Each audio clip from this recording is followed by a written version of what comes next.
Bonjour messieurs. Aujourd'hui, thème de la vidéo, ce sera la cruauté féminine, partie 2. Ok? Bon, j'en ai déjà parlé. Je vous invite à regarder dans les vidéos qui sont déjà en ligne. Ça fait quelques mois que j'en ai parlé. Là, c'est la partie 2. On va traiter plus précisément de la cruauté féminine, mais au travail. Donc, moi, j'ai assisté cette semaine qui vient de s'écouler, cette semaine de travail là, à des échanges vraiment durs entre femelles. Voilà ce qui s'est passé. C'est que, par exemple, donc première chose, c'est que il faut savoir que les femmes sont très cruelles entre elles. Un, un exemple, donc il y avait une petite réunion très rapide et l'une des collègues posait une question. Et une autre collègue a tenté de peut-être, enfin c'est plainte aussi comme si elle l'appuyait dans sa question, mais en donnant son avis. Et là l'autre l'a arrêté directement, non mais je suis désolé, c'est pas toi que je veux entendre, c'est le monsieur. Boum, cassé, en direct, devant tout le monde, devant tous les collègues, sans pitié.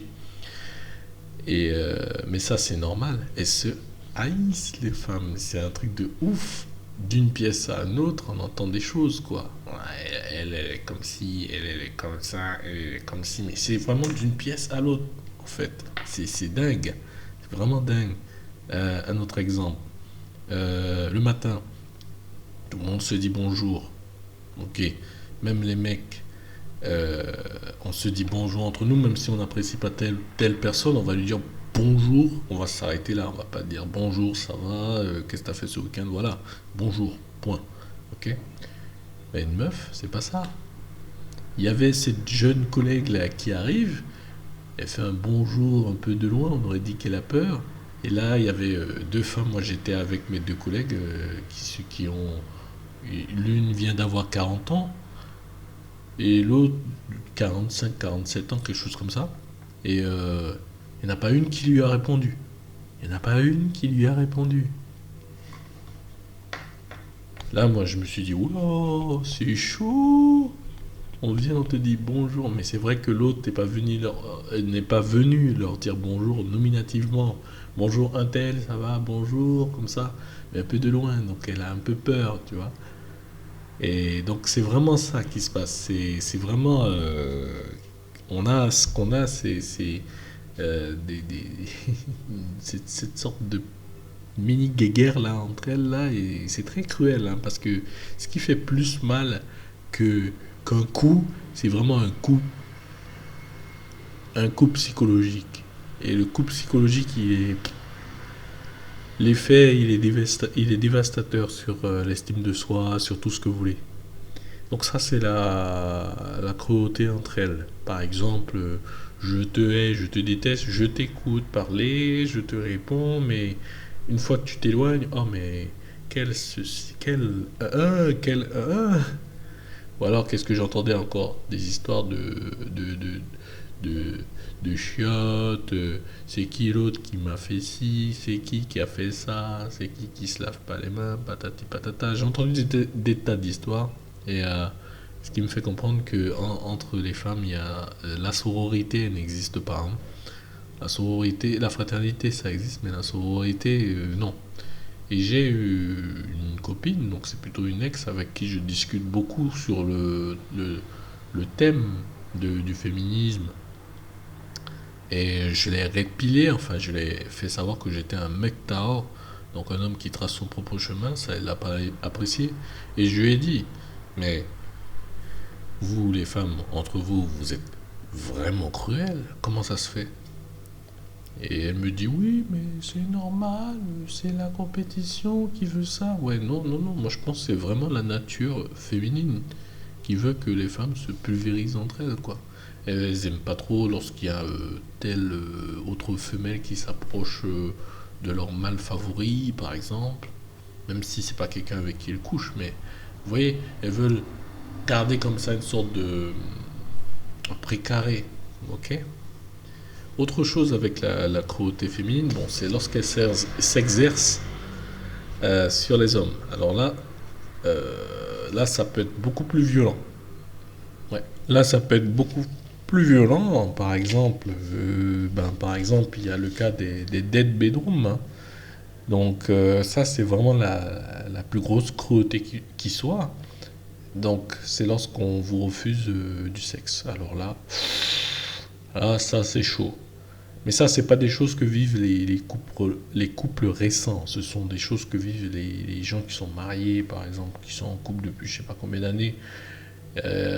Donc en gros, ils vont se coucher le soir et ils se touchent pas, quoi.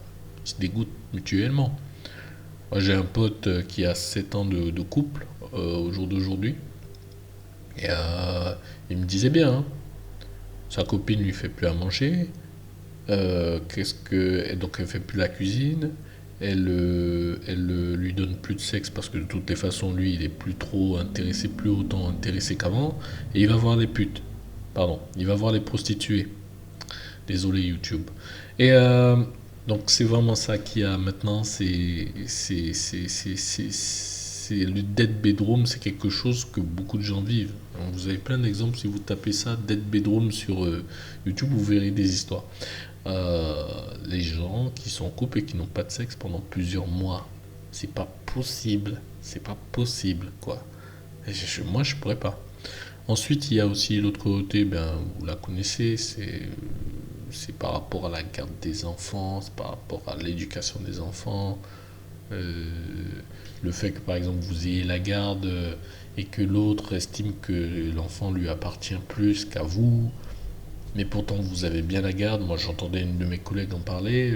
Un tel va avoir l'enfant pendant 2 semaines, mais c'est pas possible, c'est moi qui l'ai élevé, c'est pas possible, je suis vénère. Il devrait pas avoir la garde, c'est moi qui l'ai élevé cet enfant. Et là, je me pose la question, mais attends, mais pourquoi si je comprends bien, ce mec, enfin, c'était juste un mec de passage, vous avez eu un enfant ensemble et t'as pas avorté. Donc t'as pas avorté, donc t'as gardé l'enfant et finalement, bon ben le mec, il peut pas t'aider, il paie que dalle vu qu'il gagne rien. Et donc t'es vénère qu'il ait la garde. Ben, déjà c'est son père, il a le droit. Maintenant, bon ben il faut qu'il paye, mais bon, je veux dire, la faute elle est- elle commence quelque part. Donc il faut prendre ses responsabilités. Voilà. Donc moi, voilà, cette vidéo sur la cruauté féminine est terminée sur le plan professionnel, comme sur le plan plus ou moins familial, le plan personnel. C'est un peu comme ça que ça se passe aujourd'hui. Qui des deux est le plus heureux? Est-ce que c'est le célibataire ou est-ce que c'est celui qui est avec sa madame qui ne lui donne rien et qui ne lui fait pas manger et il est obligé d'acheter des pizzas tous les jours? Je vous laisse répondre à cette question. Bonne journée.